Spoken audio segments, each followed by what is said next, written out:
Marketing, for instance, has no particular concern with truth. Hello!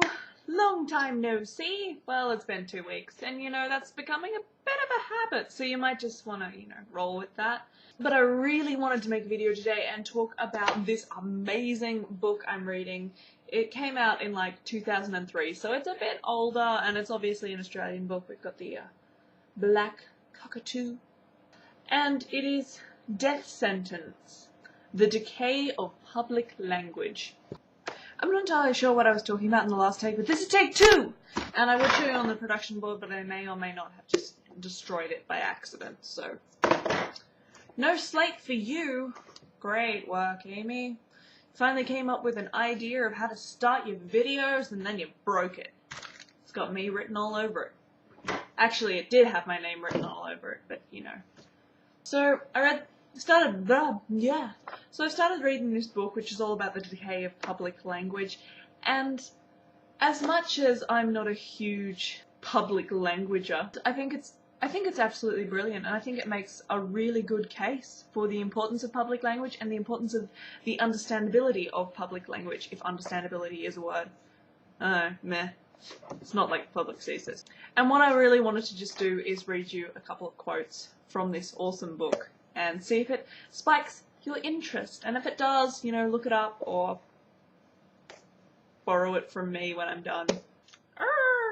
On the day I talk about language, Amy can't speak. Yay! Good work, team! Woohoo! I can't even say high five the book. Among druids, masons, or economists, we expect the language to be unfathomable, or at least unclear or strange. They speak in code. This can only because they do not want us to understand, or do not themselves understand, or are so in the habit of speaking this way they have lost the ability to communicate normally.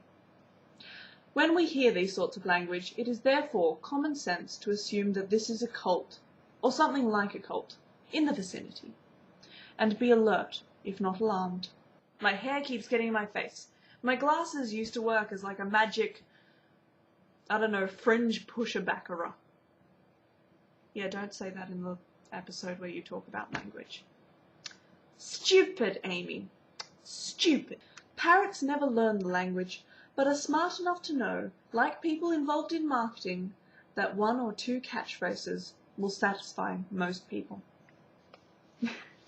And this is another one that I really love, that I hope you'll appreciate. If you've grown up in a place anywhere like mine, you will instantly know what I am talking about, and my frustrations. Ideologians speak in a language best understood by ideologians of like mind. It is called preaching to the converted, and is probably a species of narcissism, like a budgerigar talking to itself in the mirror. That's not a budgie, by the way. That's a black cockatoo. So I'm only this far into the book. That's right. I dog-ear my pages.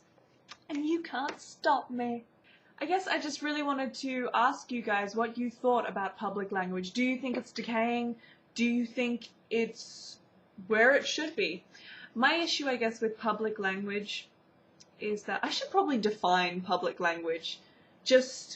I just realized some of you might be thinking I'm talking about like this kind of form of communication. You may be thinking that I'm talking about how we talk to our friends. I'm not. I am not talking about that kind of everyday language. I call that everyday language. Public language is something entirely different. There's a definition in the book. I will read it to you so that everything will make sense. Assuming the book is the right way up. And it is. Public language is the language of public life, the language of political and business leaders and civil servants. It is the language of leaders more than the led, the managers rather than the managed. But in every case, it is the language of power and influence. And so I wanted to, say, the people that have power or the people that influence you, how do they speak? Do you understand what they're saying? I'll see you guys next time, whenever that is.